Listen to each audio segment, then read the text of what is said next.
भारतीय इतिहास के अनुसार मुगलिया सल्तनत के दो बड़े बादशाह हुए हैं। एक अकबर, दूसरा औरंगजेब। दोनों की कार्यशैली अलग अलग और दोनों ने अपने साम्राज्य का बड़े स्तर पर विस्तार किया था। औरंगजेब का एक बड़ा सेनानायक शाइस्ता खान, जिसके माथे पर त्योरियां चढ़ी हुई थी, उसके सब्र का बांध टूटा जा रहा था और उसका धैर्य जवाब दे रहा था। सामने मुट्ठी भर सैनिक उसके एक बड़ी सेना को चुनौती दे रहे थे। नमस्कार, मेरा नाम है राधेश्याम शर्मा और आप देख रहे हैं हमारी ऐतिहासिक युद्धों पर आधारित खास series the great Wars of India, जिसमें हम निकले हैं एक ऐसे सफ़र पर जिसमें हम शिवाजी महाराज के, छत्रपति शिवाजी महाराज बनने तक के सफ़र को तय करेंगे। और इसी सफ़र में हमने प्रतापगढ़ का युद्ध और कोल्हापुर के युद्ध के बारे में वीडियो बनाई है। लिंक डिस्क्रिप्शन में हमने दे दिया है, आप देख लीजिएगा। शिवाजी महाराज के छत्रपति शिवाजी बनने तक के सफ़र में कई ऐसे पड़ाव हैं जिनके बारे में अगर हम जिक्र ना करें तो ये उस सफ़र के साथ बेईमानी होगा।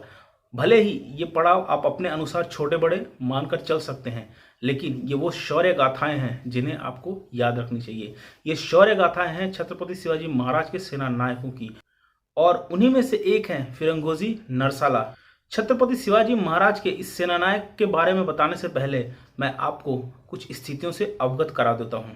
प्रतापगढ़ के युद्ध और कोल्हापुर के युद्ध के बाद छत्रपति शिवाजी महाराज पन्हाला की तरफ बढ़ चले थे और पन्हाला से होते हुए वो बीजापुर की तरफ अपना कदम बढ़ाने वाले थे। उनके साथ नेताजी पालकर और उनकी पूरी टुकड़ी और साथ में एक बड़ी सेना जो कि छत्रपति शिवाजी महाराज के साथ में चल रही थी। प्रतापगढ़ के युद्ध में जहां एक तरफ बीजापुर का एक प्रमुख पहरेदार अफजल खान मारा जा चुका था, वहीं दूसरी तरफ कोल्हापुर के हुए युद्ध में छत्रपति शिवाजी महाराज की सेना ने एक अहम और निर्णायक मोड़ तय कर दिया था। और ये तय हो चुका था कि बीजापुर की आदिल शाही सेना छत्रपति शिवाजी महाराज से टक्कर लेने लायक नहीं है। उनके पास तो क्षमता नहीं है कि वो छत्रपति शिवाजी महाराज को इस स्तर पर पराजित कर सके जहां छत्रपति शिवाजी महाराज अपनी नीतियों से युद्ध करते हैं।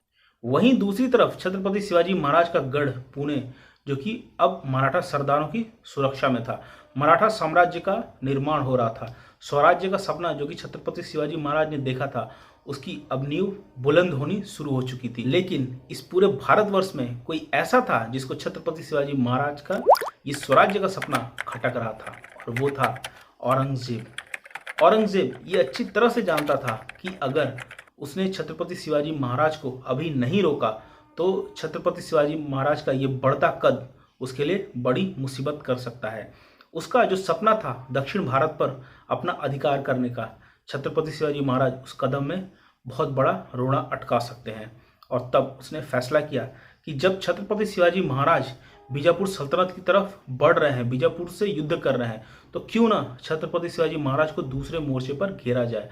और उसने ये तय किया कि छत्रपति शिवाजी महाराज के गढ़ पुणे पर कब्जा कर लिया जाए। शाइस्ता खान को एक बड़ी सेना लेकर भेजा गया और पहला काम जो कि शाइस्ता खान को सौंपा गया वो ये कि सीधे जाकर पुणे पर कब्जा करो और वहां से मराठाओं को निकाल बाहर करो। शाइस्ता खान के पास जैसे ही औरंगजेब का संदेश पहुंचा, शाइस्ता खान ने एक टुकड़ी तैयार की सेना की और उसने पुणे की तरफ कदम बढ़ा दिया।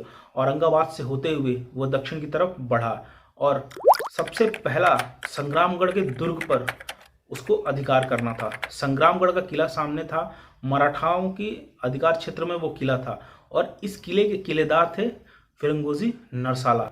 फिरंगोजी नरसाला का नाम बहुत ही सम्मानपूर्वक मराठा वीरों में लिया जाता है और इसका एक बहुत बड़ा कारण है जिसको हम आपको बताएंगे। लेकिन उससे पहले चैनल को सब्सक्राइब कीजिए और वो जो बेल आइकॉन है उसको जरूर प्रेस कीजिए। फिरंगोजी नरसाला संग्रामगढ़ किले के सूबेदार थे, या यूं कहें किलेदार थे, जो कि संग्रामगढ़ दुर्ग को देख रहे थे। उन तक छत्रपति शिवाजी महाराज का संदेश पहुंच चुका था कि अगर शाइस्ता खान के सैनिक बड़ी संख्या में हैं तो तुम किला छोड़ सकते हो। लेकिन फिरंगोजी नरसाला ने किला नहीं छोड़ा। छत्रपति शिवाजी महाराज के आदेश को सुनने के बावजूद फिरंगोजी नरसाला ने यह फैसला किया कि हम किले में रहेंगे और इस किले की सुरक्षा करेंगे। उनके साथ लगभग 350 से 400 की मात्रा में सैनिक थे जो कि उस दुर्ग की रक्षा के लिए उनके साथ तत्पर थे और बाहर एक बड़ी सेना दुर्ग को घेर कर खड़ी थी। 23 जून 1660 ईस्वी को शाइस्ता खान ने इस दुर्ग को घेर लिया, लेकिन लगभग एक महीने बीतने के बावजूद शाइस्ता खान ये समझ नहीं पा रहा था कि कैसे इस दुर्ग पर अधिकार किया जा सके और कैसे इस दुर्ग के अंदर घुसा जा सकता है। लगभग एक महीने बीत चुके थे और शाइस्ता खान के सब्र का बांध जवाब दे चुका था और उसने तब अपने सैनिकों को कहा कि एक सुरंग बनाई जाए जिससे हमारे सैनिक किले के अंदर घुस सकें। इस पर तुरंत अमल हुआ, सुरंग बनाई गई, लेकिन उसमें पानी घुस गया। तब शाइस्ता खान ने फैसला किया कि किले की एक तरफ की दीवार को बारूद से उड़ा दिया जाए। वो भी किया गया, बारूद से उड़ाया गया, लेकिन मराठाओं ने एक मिट्टी की दीवार खड़ी कर दी। लेकिन मराठा कब तक रोक पाते। इस क्रम में लगभग 73 मराठा सैनिक मारे गए, लेकिन वहीं दूसरी तरफ जो मुगल सेना थी उसको भी भारी नुकसान पहुंचा। उसके लगभग 2000 के आसपास सैनिक मारे जा चुके थे। शाइस्ता खान ये देखकर दंग रह गया कि मात्र 350 से 400 सैनिकों को लेकर किलेदार फिरंगोजी नरसाला ने उन्हें संग्रामगढ़ दुर्ग के बाहर लगभग 56 दिनों तक रखा और आखिर में 14 अगस्त 1660 ईस्वी को वो किले पर कब्जा करने में सफल हुए। फिरंगोजी नरसाला की बहादुरी देखने के बाद शाइस्ता खान ने फिरंगोजी नरसाला को मुगल सूबेदारी देने की पेशकश की और कहा कि तुम हमारे साथ मिल जाओ, लेकिन फिरंगोजी नरसाला टस से मस नहीं हुआ। उन्होंने कहा कि स्वराज्य ही हमारा सपना है और हम छत्रपति शिवाजी के ही सैनिक हैं। उनकी बहादुरी देखते हुए शाइस्ता खान ने उन्हें और उनके सैनिकों को जाने दिया।